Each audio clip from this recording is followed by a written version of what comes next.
All right, everyone. It's funny how a lot of people, they get like doom-pilled or black-pilled or whatever, and they think that we're on a unidirectional march towards serfdom and communism and slavery. But then usually at like the state level, that's where the real action's happening.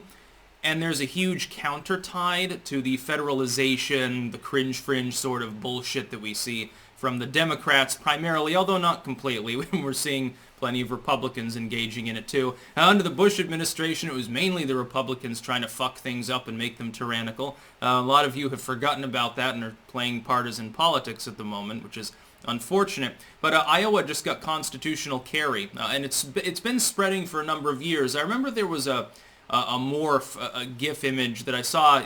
It's outdated now. I think it was several years ago, and it showed the states over time that had constitutional carry, shall issue permitting, may issue, and then no carry. And over time, the steady march has been massively in favor of gun rights. And this actually coincides with a period of time. A lot of people think, well, our gun rights are in danger. Well, they are. But you've actually seen, especially at the state level, a huge number of successes with regards to securing the Second Amendment and making sure that over time we're going to continue to be able to defend ourselves adequately against enemies, foreign and domestic. Keep in mind, the militia is explicitly given its blessing by the Constitution.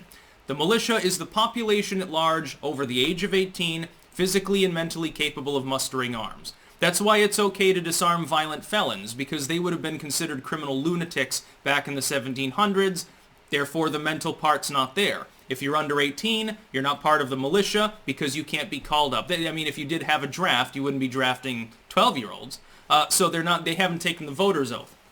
They're not full citizens. They can use weapons, but they can't be guaranteed in the ability to obtain them unless it's like from a family member. You know, you give your 16-year-old a 22, go train with this, that's okay. In most states, by the way. Yeah, we've got a glitch actually with our door system here. Sometimes it randomly beeps for no reason.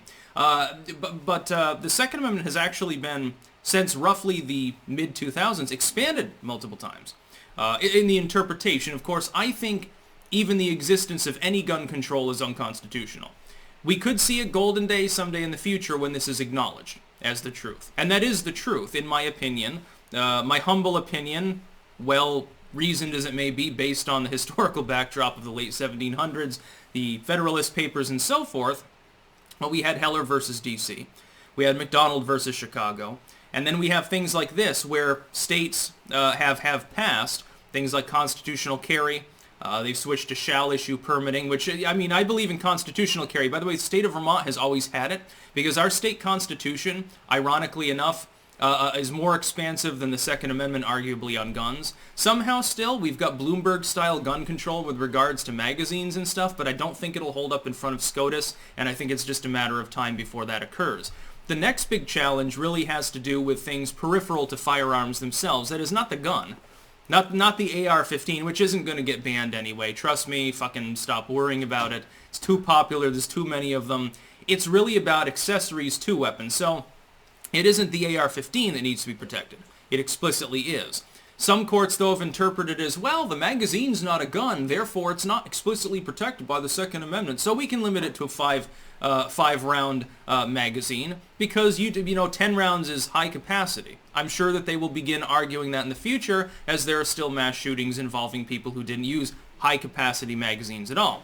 High capacity caliber. By the way, Austin Peterson trolling everyone on gun control. He snagged a bunch of people on the right that actually took the bait, and they don't know who he is, I guess, so they thought that he was actually talking about how the AR-15 stood for a 15-round clip caliber weapon or something, and people are like, what are you talking about? I was laughing. Follow him on Twitter. Twitter's still useful for seeing crazy shit. Not so useful for any other purpose at this point. I prefer mines, actually. But Iowa getting constitutional carry, this is a big step. Personally, I think all states should have constitutional carry, stand your ground, castle doctrine, and stand your ground, by the way, should apply in your vehicle as well. There should be no magazine bans. There should be no ammo bans, no importation bans. There should be no permitting or anything like that. There should be no universal background checks. If it's a licensed dealer that's dealing certain types of weapons, prove who they are, and you can have a background check. Of course, again, violent felons shouldn't be owning weapons.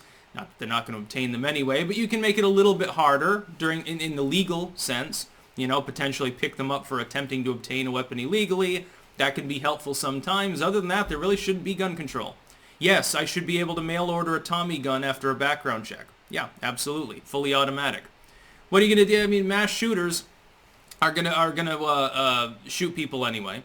The idea that a 30-round magazine or a 10-round magazine is a significantly different sort of situation if they know how to use the weapon properly is totally wrong. It's going to delay them by like 2 seconds, dude. If there's no good guy with a gun facing off against them, they've got carte blanche, and they're just going to start shooting, and they're going to keep shooting until they're liquidated. It doesn't matter if they have to change out the magazine after 30 shots or after 10. It's going to be like a 2-second difference, dude, if they're competent and know what they're doing. Then you just hope that they're gun jams or something, and that they're too stupid to clear it out. You're hoping that the receiver blows up in their face and scarifies them. And that's how Batman villains are made, apparently. Constitutional carry is a great thing. The idea that the government has the right to impugn upon your ability to defend yourself in the open in public when you may get attacked is clearly false. It's clearly unconstitutional, always has been, and we're finally coming around to the recognition. Keep in mind, there's a steady march, a progressive march, real progress, towards more liberty in many ways in the United States. Now, all is not doom and gloom. Now, I know this runs up against some people on the right wing. I think that the fact that gay people are allowed to marry and you can't like randomly harass people or lynch them or something for being homosexuals, that increases individual liberty. The same is true of firearms. I hope that they can soon obtain automatic weapons as well to guard their weed farms. That's an old joke about libertarianism, but it's true. Isn't that a better world than the one that we live in right now? How could it possibly be worse than the world that we currently have, where people are punished for defending themselves and there's all sorts of problems, fucking rioters and shit like that? We don't need a thin blue line. We just need a lot more lead in the hands of the civilian population and their expansive right to use it. That's all you need. So yeah, great for Iowa. Another state that sort of understands the Second Amendment, as opposed to the state of Vermont, which is going to get its shit shoved in, I think, before SCOTUS at some point, not long. That's about all. Peace out.